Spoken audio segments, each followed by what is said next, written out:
One of the things I really wish I could get out to students is that sometimes you may feel that you don't really understand maths, but actually you probably do.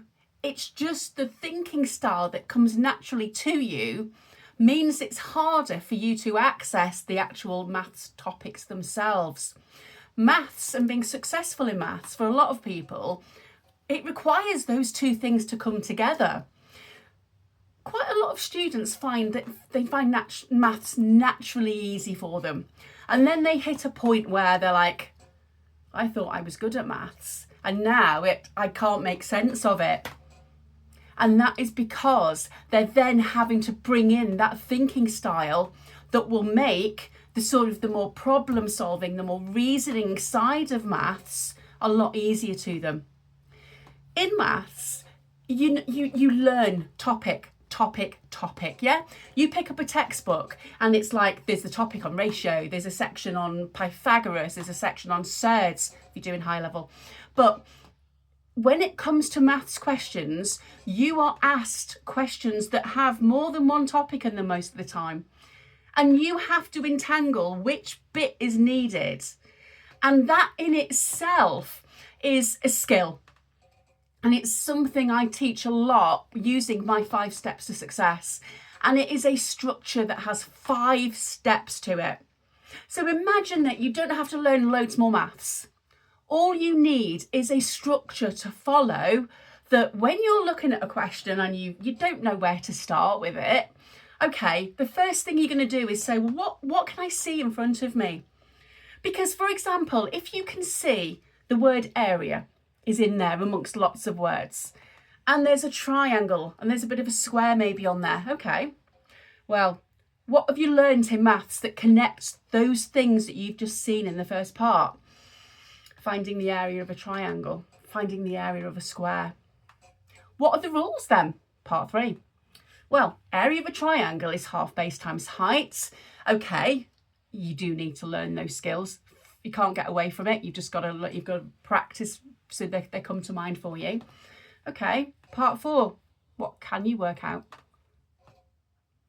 Even if there are lots of words in there and there's a couple of other bits in there that you don't really fully understand, if you follow those steps that I can give you and I can coach you through, that is how you get extra marks on that paper where you would normally, as one of my students once said, no thanks, no thanks.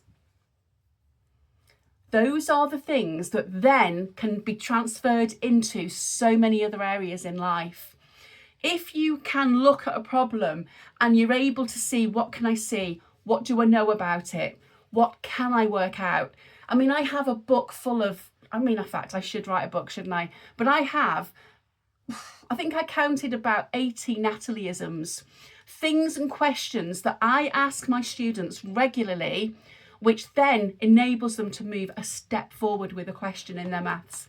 And what they've done, what's the best part that I love is when they come to me and say, oh, I can't wait to tell you.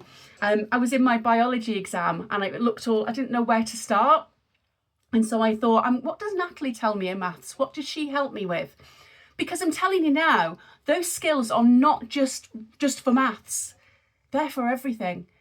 As an adult, sometimes you get a problem and it's like, sometimes it can be, doom and gloom and I don't know how to cope with this. So what do? It's like, well, what are the facts? What do I know? What do I know about it? What can I do? And then suddenly what can seem like a big problem is broken down into little bits that I can do now, which makes the next step a lot easier. And then before you know it, you're heading towards something that either in the maths situation, you actually are able to finish the question, or at least grab a couple of marks. But whatever, they are transferable skills. Anyone who comes up to me and tells me what you do in maths you're never going to use again in real life, right, come and have a chat with me and let me explain to you exactly what skills are used regardless of what you go on to do in everyday life. Okay, so if you are struggling with maths, or somebody is struggling with maths, there are so many ways I can help, and they're not always just about kind of paying for a premium rate. one-to-one maths lesson, okay, one-to-one. There's so many ways I can help, so please get in touch. Even if you just have one lesson, you come along and I will be able to open your eyes to a new way of thinking. And if that's all you need, then that's great. No long-term contracts, just come along, have a chat and let's see what we can do. Have a good day. Bye.